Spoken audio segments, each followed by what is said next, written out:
नमस्कार मंडळी, श्री स्वामी समर्थ। पवित्र श्रावण महिना भगवान भोलेनाथांना समर्पित असून या महिन्यामध्ये भगवान भोलेनाथांची विशेष सेवा, उपासना, आराधना केली जाते। श्रावण महिन्यामध्ये केलेल्या सेवेचे आपल्याला शतपटीने फळ प्राप्त होतं। या पवित्र श्रावण महिन्यातच भगवान भोलेनाथांना पती स्वरूपात प्राप्त करण्यासाठी माता पार्वतीने कठोर तप केले होते आणि भगवान भोलेनाथांनी देखील माता पार्वतीला पत्नी स्वरूपात याच महिन्यात स्वीकार केले होते। आणि म्हणूनच या पवित्र श्रावण महिन्यामध्ये सौभाग्यवती स्त्रिया आपल्या सौभाग्यात अखंड वाढ व्हावी, आपल्या कुटुंबाची भरभराट व्हावी आणि कुटुंबामध्ये सुख समृद्धी यावी यासाठी या पवित्र श्रावण महिन्यामध्ये अनेक सेवा करतात। त्याचबरोबर तर कुमारिका अनुरूपवर पती म्हणून मिळावा यासाठी या श्रावण महिन्यामध्ये अनेक उपाय सेवा करतात। आपल्याला देखील आपल्या मुलांच्या विवाहातील अडथळे दूर करण्यासाठी आणि मुलांना मनासारखा जोडीदार मिळावा यासाठीच या पवित्र श्रावण महिन्यामध्ये एक अगदी साधी सोपी परंतु अत्यंत प्रभावी सेवा करायची आहे। एका ठिकाणी आपल्याला हळदी कुंकू आणि हिरव्या रंगाच्या बांगड्या अर्पण करायच्या आहेत, एक सेवा करायची आहे। आता ही सेवा कोणत्या ठिकाणी करायची आहे ज्यामुळे आपल्या मुलांच्या विवाहातील अडथळे दूर होणार आहेत आणि आपल्या मुलांचाही भगवान शिव आणि माता पार्वती सारखा जोडा जमणार आहे याविषयीचीच अगदी थोडक्यात पण महत्त्वाची माहिती या व्हिडिओमध्ये मी तुम्हाला सांगणार आहे। तर व्हिडिओ शेवटपर्यंत पहा। त्याचबरोबर अशाच प्रकारचे अनेक माहितीमय आणि भक्तिमय व्हिडिओ आपल्या चॅनलवर अपलोड झालेले आहेत, तर चॅनलला नक्की भेट द्या। तसेच व्हिडिओ पाहताना कमेंटमध्ये ओम नमः शिवाय, हर हर महादेव किंवा श्री स्वामी समर्थ लिहायला अजिबात विसरू नका। तसेच व्हिडिओला लाईक करायला देखील विसरू नका। मुलांच्या पत्रिकेत जर मंगळ दोष असेल तर विवाह जमवताना अनेक अडचणी निर्माण होतात आणि हिरवा रंग हा मंगळाचा शत्रू आहे। तर श्रावणात हिरवा रंग अर्पण केल्याने मंगळाचा त्रास कमी होतो। त्याचबरोबर शुक्र म्हणजेच प्रेम, विवाह, सौंदर्याचा ग्रह आणि श्रावणात पाऊस पडल्याने निसर्ग हिरवागार होतो आणि शुक्र ग्रह बळकट होतो आणि म्हणूनच आपल्याला हिरव्या बांगड्या शुक्रालाच अर्पण करायच्या आहेत, समर्पित करायच्या आहेत। हा उपाय केल्याने मुलांच्या पत्रिकेतील मंगळ दोष दूर होतो। त्याचबरोबर माता पार्वतीचा आशीर्वाद प्राप्त होतो, आपल्या कुलदेवतेचा आशीर्वाद प्राप्त होतो। त्याचबरोबर नजर दोष असेल किंवा एखाद्याने कुठली बाधा केली असेल किंवा कोणतेही जी विघ्न संकट आहेत ज्यामुळे मुलांच्या विवाहामध्ये अडथळे निर्माण होत आहेत तर ते सर्व काही निघून जातो आणि मुलांच्या विवाहाचा योग लवकर चालून येतो।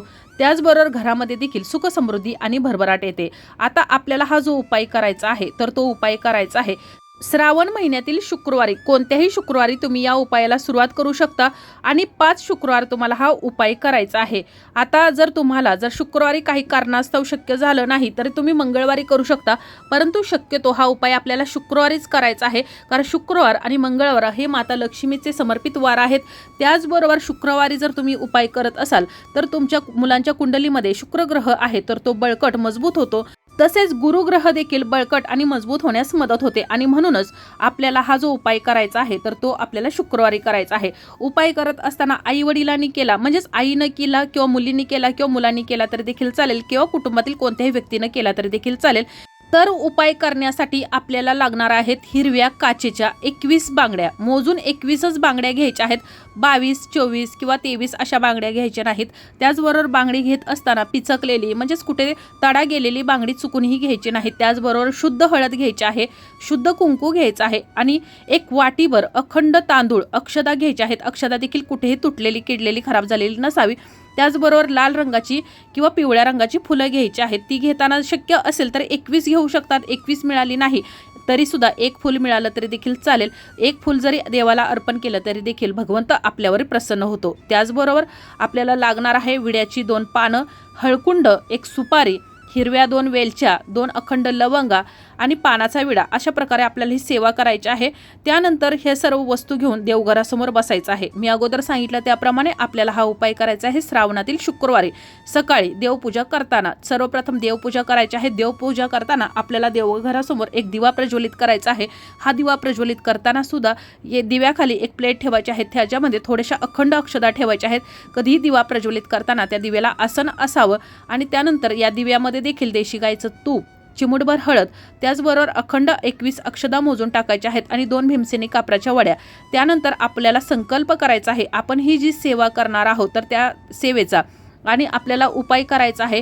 आपल्या जर कुलदेवतेची मूर्ती किंवा प्रतिमा जर आपल्या देवघरामध्ये असेल तर त्याच्यावरती, किंवा पार्वती मातेची जर मूर्ती देवघरामध्ये असेल तर त्या ठिकाणी, आणि किंवा माता लक्ष्मीची, माता पार्वती आपली कुलदेवी किंवा पार्वती माता, या 3 देवींवरती तुम्हाला ही जी सेवा आहे तर ती करायची आहे. त्याचबरोबर ज्या ठिकाणी भगवान भोलेनाथांचं मंदिर आहे तर तिथं जाऊन तो सुद्धा आपल्याला ही सेवा करायची आहे. त्यामुळे हा उपाय करताना शक्यतो आपल्याला श्रावण महिन्यातील शुक्रवारी सकाळी सेवेला सुरुवात करायची आहे देवपूजा झाल्यानंतर. तर सर्वप्रथम तर उजव्या हातामध्ये देवासमोर, म्हणजेच आपली जी कुलदेवी आहे तर तिच्यासमोर दिवा प्रज्वलित करायचा आहे. त्यानंतर आपल्या हातामध्ये, उजव्या हातामध्ये थोडंसं पाणी घ्यायचं आहे. त्याचबरोबर त्या पाण्यामध्ये एक थोड्याशा अक्षता घ्यायच्या आहेत आणि त्यानंतर आपली जी कुलदेवता असेल तर तिचं नाव घ्यायचं आहे किंवा पार्वती मातेचं नाव घ्यायचं आहे. तुम्ही लक्ष्मी मातेच्या समोर ही जर सेवा करत असाल तर माता लक्ष्मीचं नाव घ्यायचं आहे. त्यानंतर आपल्या मुलांचं नाव घ्यायचं आहे. मुलं जर करत असतील तर त्यांनी स्वतःसाठी बोलायचं आहे, हा जो मी संकल्प करत आहे किंवा ही जी मी सेवा करत आहे तर ती माझ्या मुलांच्या विवाहातील सर्व अडथळे दूर करण्यासाठी मी सेवा करत आहे. तर तुम्ही ही सेवा माझी मान्य करून घ्या आणि माझ्या मुलांच्या विवाहामध्ये येणारे जे अडथळे आहेत, विघ्न आहेत तर ते दूर करा. आणि ही जी सेवा मी करत आहे तर ती सर्व सेवा माझ्याकडून पूर्ण करून घ्या. आणि त्यानंतर आपण याला ज्या हातामध्ये जे पाणी अक्षता घेतलेलं आहे तर ते जमिनीवर सोडायचं आहे. त्यानंतर आपल्याला एक पाट घ्यायचा आहे. त्या पाटावरती एक लाल रंगाचं वस्त्र अंतरायचं आहे. जर तुमच्या देवघरामध्ये जर कुलदेवीची मूर्ती असेल तर तुम्ही अभिषेक देखील या दिवशी करू शकता. मूर्ती नसेल किंवा प्रतिमा असेल तर तुम्ही मग त्याला अभिषेक करू शकत नाही. त्यानंतर अभिषेक केला नाही तरी देखील चालेल. त्यानंतर एक लाल रंगाचं वस्त्र घ्यायचं आहे, पाटावरती ते ठेवायचं आहे, नवीनच वस्त्र असावं. त्यानंतर एक प्लेट घ्यायची आहे. त्या प्लेटमध्ये तुम्हाला त्यावर अगोदर कुंकवानं स्वस्तिक काढायचं आहे आणि त्यावरती तुम्हाला ही जी मूर्ती आहे, कुलदेवीची असेल, लक्ष्मी मातेची असेल किंवा पार्वती मातेची मूर्ती असेल तर ती तुम्हाला ठेवायची आहे. त्यानंतर आपल्याला थोडंसं कुंकू घ्यायचं आहे. उजव्या हाताने चिमूटभर कुंकू घ्यायचं आहे आणि देवीच्या पायापासून डोक्यापर्यंत हे कुंकू अर्पण करत जायचं आहे. यालाच आपल्यात कुंकुमार्चन असं म्हटलं जातं. आणि हे करत असताना आपल्याला एक मी मंत्र सांगत आहे तर तो मंत्र म्हणायचा आहे. मी सर्वप्रथम मुलींसाठी सांगते, ओम कात्यायनी नमः या मंत्राचा जप करायचा आहे. जोपर्यंत तुम्ही कुंकुमार्चन करत आहात तर तोपर्यंत हा मंत्र म्हणत राहायचा आहे, ओम कात्यायनी नमः. किती वेळा, जितक्या वेळा होईल तितक्या 60 वेळा. मुलं जर हा उपाय करत असतील तर त्यांनी ओम गौरी शंकराय नमः हा मंत्र म्हणायचा आहे. मुलींनी ओम कात्यायनी नमः, मुलांसाठी ओम गौरी शंकराय नमः हा मंत्र म्हणायचा आहे. आई वडील जरी करत असतील तरी देखील त्यांनी हेच मंत्र म्हणायचे आहेत. किंवा मग तुम्ही या दोघांसाठीच, म्हणजे मुलांमुलींसाठी एकच मंत्र मी तुम्हाला सांगते, तो थोडासा अवघड आहे म्हणूनच तुम्हाला हे 2 मी मंत्र सोपे सांगितले होते. तो मंत्र असा आहे, ओम श्री क्ली विवाह बाधा निवारणाय नमः. हा मंत्र तुम्हाला जोपर्यंत तुम्ही कुंकुमार्चन करत आहात मूर्तीवरती तोपर्यंत म्हणायचा आहे. जर प्रतिमा असेल तर मग तुम्ही कुंकुमार्चन करू शकत नाही. ओम श्री क्ली विवाह बाधा निवारणाय नमः असं तुम्हाला त्या ठिकाणी कुंकुमार्चन करताना म्हणायचं आहे. जर प्रतिमा असेल तर मग तुम्हाला तिथं वाटीमध्ये हळदी कुंकू त्या ठिकाणी तुम्हाला माता लक्ष्मी समोर किंवा जी आपली कुलदेवता असेल, पार्वती माता असेल तर त्याच्यासमोर ठेवायच्या आहेत. 21 हिरव्या काचेच्या बांगड्या ठेवायच्या आहेत. त्याचबरोबर लाल चुनरी देखील ठेवायची आहे. आणि त्याच्याच बाजूला आपण जो पानाचा विडा घेतलेला आहे ज्यावरती एक हळकुंड ठेवायचा आहे. त्याचबरोबर 2 अखंड लवंगा, 21 अखंड अक्षदा मोजून ठेवायचे आहेत. त्यानंतर आपण जे वाटीवर जे तांदूळ घेतलेले आहेत तर ते तांदूळ उजव्या हातामध्ये घ्यायचे आहेत, एक मुठभर. आणि त्यानंतर आपल्या कुलदेवतेचं 21 वेळा नामस्मरण करायचं आहे. कोणतीही कुलदेवता असेल तर तिचं नामस्मरण करायचं आहे. त्याचबरोबर माता लक्ष्मीचं नामस्मरण करायचं आहे 21 वेळा. ओम श्री महालक्ष्मी नमो नमः या मंत्राचा जप करायचा आहे. किंवा इतर कोणताही मंत्र जप येत असेल तर तुम्हाला हे जे अखंड तांदूळ आहेत तर ते उजव्या हातामध्ये घेऊन बोलायचं आहे. आणि त्यानंतर तुम्हाला हे जे तांदूळ आहेत तर ते पुन्हा एकदा वाटीमध्ये तुम्हाला ज्या ठिकाणी तुम्ही जी मूर्तीची पूजा केलेली आहे, सेवा केलेली आहे त्या ठिकाणी ठेवायचं आहे. त्यानंतर आपण जी फुलं घेतलेली आहेत ती फुलं त्या ठिकाणी अर्पण करायची आहेत. त्याचबरोबर धूपदीप दाखवायचा आहे. आणि विधिवत तुम्हाला त्या ज्या वस्तू ठेवलेल्या आहेत, हळदी कुंकू, हिरव्या बांगड्या, लाल चुनरी, तर त्याची तुम्हाला पूजा करायची आहे. आणि ह्या ज्या वस्तू आहेत तर त्या ठिकाणी तुम्हाला ठेवायच्या आहेत. त्यानंतर आपण जे तांदूळ घेतलेले आहेत वाटीवर तर त्यातील थोडेसे तांदूळ घ्यायचे आहेत, पुन्हा एक मुठभर. त्याचबरोबर हिरव्या रंगाच्या 21 बांगड्या घ्यायच्या आहेत, हळदी कुंकू घ्यायचं आहे आणि लाल रंगाची चुनरी घ्यायची आहे. जर 16 शृंगार असतील तर अतिशय उत्तम, परंतु जर 16 शृंगार घेणं शक्य झालं नाही तर एवढ्याच वस्तू घ्यायच्या आहेत. त्याचबरोबर शिवपूजेसाठी लागणारं साहित्य घ्यायचं आहे. आणि ज्या ठिकाणी शिवमंदिर असेल तर तिथं जायचं आहे। शिवमंदिरामध्ये भगवान भोलेनाथांच्या बाजूलाच माता पार्वतीचं स्थान असतं किंवा तुमच्या जवळपास कुठे माता पार्वतीचं मंदिर असेल किंवा स्थान असेल तर त्या ठिकाणी जाऊन तुम्ही ही सेवा करू शकता। तिथं जाऊन तुम्हाला माता पार्वतीला हळदी कुंकू जे आणलेलं आहे तर ते सर्वप्रथम अर्पण करायचं आहे।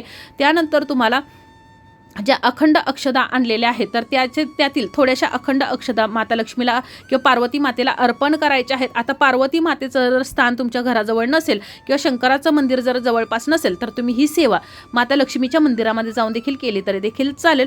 आणि त्यानंतर आपण ज्या वस्तू आणलेल्या आहेत म्हणजे हिरव्या रंगाच्या काचेच्या बांगड्या आहेत किंवा चुनरी आहे तर ते सर्व काही तुम्हाला त्या ठिकाणी अर्पण करायचं आहे। माता पार्वतीचा ओम पार्वती पते नमः या मंत्राचा त्या ठिकाणी तुम्हाला 21 वेळा मंत्र जप करायचा आहे। पुन्हा तुम्हाला भगवान भोलेनाथांची पूजा करायची आहे। भगवान भोलेनाथांच्या अक्षदा आणलेल्या आहेत मुठभर त्या अर्पण करायच्या आहेत। त्यानंतर भगवान भोलेनाथांच्या ओम नमः शिवाय मंत्राचा 108 वेळा जप करायचा आहे। बेलफूल वाहून भगवान भोलेनाथांची पूजा करायची आहे। आपल्या मुलांच्या विवाहातील अडथळे दूर करण्यासाठी त्यांना प्रार्थना करायची आहे। त्यानंतर पुन्हा संध्याकाळी 3 सांजेच्या वेळेला आपण ज्या ठिकाणी कुलदेवीची पूजा केलेली आहे तर त्या कुलदेवतेला पुन्हा एकदा हळदी कुंकू अर्पण करायचं आहे, व्हायचं आहे, पूजा करायची आहे, धूपदीप दाखवायचा आहे। जो पानाचा विडा ठेवलेला आहे त्याची पूजा करायची आहे। हिरव्या रंगाच्या ज्या बांगड्या आहेत किंवा आपण चुनरी ठेवलेली आहे तर त्याची पूजा करायची आहे। त्यानंतर पुन्हा एकदा तुम्हाला तुमच्या कुलदेवतेचं नामस्मरण करायचं आहे। मी जे तुम्हाला अगोदर मंत्र सांगितलेले आहेत तर ते पुन्हा तुम्हाला त्या ठिकाणी म्हणायचे आहेत। पुन्हा मी एकदा तुम्हाला ते मंत्र सांगते। मुली जर हा उपाय करत असतील किंवा मुलींसाठी जर हा उपाय तुम्ही करत असाल तर मग ओम कात्यायनी नमः हा मंत्र म्हणायचा आहे, 21 वेळा म्हणायचा आहे। आणि मुलांसाठी हा मंत्र म्हणत असाल तर ओम गौरी शंकराय नमः हा मंत्र म्हणायचा आहे। आणि जर तुम्हाला हे जर मंत्र म्हणायचे नसतील तर तुम्हाला थोडा अवघड मंत्र आहे, ओम श्री क्ली विवाह बाधा निवारणाय नमः हा मंत्र म्हणायचा आहे। हा थोडा अवघड आहे त्यामुळे मी तुम्हाला 2 सोपे मंत्र सांगितलेले आहेत, मुलीसाठी वेगळा आणि मुलासाठी वेगळा। तुम्हाला जे शक्य होतील ते तुम्हाला मंत्र म्हणायचे आहेत।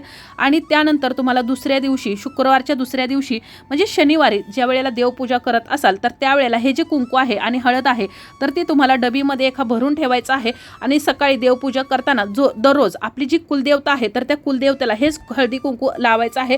त्याचबरोबर मुलीला देखील तुम्हाला कपाळाला हे हळदी कुंकू लावायचं आहे। आणि त्याचबरोबर आपल्या मुलं जे आहे तर त्यांनी देखील ह्या कुंकवाचा थोडासा टिळा आपल्या कपाळी लावायचा आहे। आणि जो पानाचा विडा घेतलेला आहे तर त्यावर ज्या वस्तू आहेत तर त्या वस्तू एक लाल रंगाचा रुमाल घ्यायचा आहे किंवा कपडा घ्यायचा आहे आणि त्यामध्ये तुम्हाला या वस्तू बांधायच्या आहेत। याची एक पोटली तयार करायची आहेत आणि ज्या 21 अक्षदा ठेवलेल्या आहेत तर त्याची एक पोटली आहे, हळकुंड आहे तर ते सर्व मुलांच्या उशीखाली ठेवायचं आहे किंवा मुलींच्या ज्या ठिकाणी सामान असते म्हणजे साहित्य वापरातील आहे तर त्या ठिकाणी ठेवायचं आहे किंवा मुलांच्या पर्समध्ये पॉकेटमध्ये ही पोटली ठेवली तर देखील चालेल। आता तुम्हाला कुठेच ठेवायचं नसेल तर मग तुम्ही देवघरात ही पोटली ठेवू शकता। आणि ज्या वेळेला मुलांसाठी स्थळ पाहण्यासाठी जात असाल तर त्यावेळेला तुम्हाला ही पोटली सोबत ठेवायची आहे। हा उपाय तुम्हाला 5 शुक्रवार करायचा आहे। आणि 5 शुक्रवारला तुम्हाला जे कुंकुमार्चन मी सांगितलेलं आहे तर ते करायचं नाही, फक्त पहिल्या शुक्रवारी तुम्हाला कुंकुमार्चन करायचं आहे। आणि बाकीचे जे 4 शुक्रवार आहेत तर त्यांना आपण जे हे हळदी कुंकू जे घेतलेलं आहे तर ते हळदी कुंकू तुम्हाला दुसरे घेऊन तुम्हाला त्या ठिकाणी अर्पण करायचं आहे। ज्या ठिकाणी माता पार्वतीचं किंवा माता लक्ष्मीचं मंदिर असेल तर तिथं जाऊन तुम्हाला माता लक्ष्मीची किंवा माता पार्वतीची पूजा करायची आहे आणि तिथं तुम्हाला कुंकुमार्चन करायचे आहे। हळदी कुंकू तुम्हाला त्या ठिकाणी अर्पण करायचं आहे, म्हणजेच मंदिरामध्ये जाऊन तुमच्या देवघरामध्ये दरवेळेला अर्पण करण्याची गरज नाही। आणि त्या ठिकाणी जाऊन हिरव्या रंगाच्या काचेच्या बांगड्या 21 घालायच्या आहेत, प्लॅस्टिकची बांगडी ठेवायची नाही। त्याचबरोबर लाल रंगाची चुनरी तसेच शक्य असेल तर 16 शृंगार त्या ठिकाणी अर्पण करायचे आहेत। मुलांच्या विवाहातील अडचणी दूर करण्यासाठी प्रार्थना करायची आहे। आता हे सर्व काही करत असताना काही नियमांचं पालन करायचं आहे, मनापासून आणि श्रद्धेने ही सेवा करायची आहे। भगवान भोलेनाथांचं, माता पार्वतीचं, आपल्या कुलदेवतेचं नामस्मरण करायला विसरायचं नाही। तुम्ही ही सेवा करत असताना या काळामध्ये सात्विक आहार घ्यायचा आहे। आणि ज्या दिवशी तुम्ही उपाय करणार आहात तर त्या दिवशी शक्यतो उपवास करायचा आहे, व्रत करायचं आहे। आणि जरी तुम्हाला व्रत करणं शक्य होणार नसेल तरी देखील या दिवशी तामसिक पदार्थ खायचे नाहीत। आणि मनामध्ये कोणतीही शंका न ठेवता मनापासून आणि श्रद्धेने तुम्हाला ही सेवा करायची आहे। त्याचबरोबर आपल्याला देवघरामध्ये दर शुक्रवारी हिरव्या रंगाच्या बांगड्या आणि हळदी कुंकू अर्पण करायचं आहे। मी अगोदर सांगितलं त्याप्रमाणे कुंकुमार्चन करायचं नाही तर फक्त तुम्हाला देवाला अर्पण करायचं आहे। त्याचबरोबर लाल रंगाची चुनरी अर्पण करायची आहे। आणि दुसऱ्या दिवशी शनिवारी ह्या ज्या वस्तू आहेत तर त्या उचलून ज्या ठिकाणी माता लक्ष्मीचं मंदिर आहे तर त्या ठिकाणी दुसऱ्या दिवशी पुन्हा तुम्हाला नेऊन ठेवायचे आहेत। किंवा ज्या ठिकाणी पिंपळाचं झाड असेल तर पिंपळाच्या झाडाखाली नेऊन ठेवल्या तरी देखील देखील चालेल आणि उपाय करताना फक्त आपल्या कुलदेवतेचं नामस्मरण, माता पार्वतीचं नामस्मरण आणि आपल्या लक्ष्मी मातेचं नामस्मरण करायचं आहे, जेणेकरून मुलांच्या विवाहातील अडथळे दूर होण्यास मदत होणार आहे. अगदी साधी सोपी सेवा आहे, परंतु अत्यंत प्रभावी सेवा आहे आणि कोणतीही सेवा करताना आपल्या कुलदेवतेचं नामस्मरण करायला विसरायचं नाही, कारण आपल्या कुळावर, आपल्या घरावर जी काही संकट, विघ्न, अडचणी, बाधा येत असतात, मुलांच्या विवाहामध्ये जे काही अडचणी येत असतात, तर ते आपल्याकडून कळत नकळत आपल्या कुलदेवतेची सेवा करायची राहून गेलेली असते आणि त्यामुळे येत असतात. आणि श्रावण महिना हा माता पार्वती आणि भगवान भोलेनाथांना समर्पित महिना आहे आणि या महिन्यामध्येच माता पार्वती आणि भगवान भोलेनाथांचं विवाह जमला होता आणि त्यामुळेच तुम्हाला देखील आपल्या मुलांच्या विवाहातील अडथळे दूर होण्यासाठी आणि मुलांचाही शिव पार्वतीसारखा जोडा जमण्यासाठी या पवित्र श्रावण महिन्यातच या सेवेला सुरुवात करायची आहे. तर अशा प्रकारे आपली आजची ही माहिती, आजचा हा व्हिडिओ तुम्हाला कसा वाटला कमेंट करून जरूर कळवा. माहिती आवडली असेल तर व्हिडिओला लाईक करा, चॅनलला सबस्क्राईब करा आणि हा व्हिडिओ जास्तीत जास्त शेअर करा. काही समस्या, अडचणी असतील तर कमेंटमध्ये विचारू शकता. धन्यवाद.